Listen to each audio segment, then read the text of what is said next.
এই দেশে ক্ষমতা আর টাকা আছে যার, আইন না না না না না, আইনের কোনো বালাই নাই তার। যার টাকা আছে, ক্ষমতা আছে, আইন তার পায়ের নিচে থাকে। যার টাকা নাই, ক্ষমতা নাই, তার আইনের কিছুই নাই।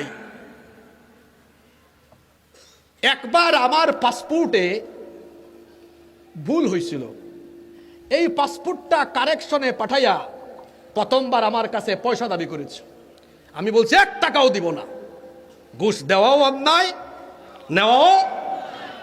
ওই ডিজি, পাসপোর্ট অফিসের প্রধান, যে ওরে কি বলে জানি, ডিজি তো বলে না, আর কি জানি বলে, ওর সাথে আমি তর্ক করলাম। বললাম আমি তো হুজুর মানুষ, এটা আমি করব না। পরবর্তীতে এটা ঠিক হয়ে আসছে, লম্বা একটা সময় লাগছে। আপনাদের অনেকের আইডি কার্ডের সমস্যা হয় না?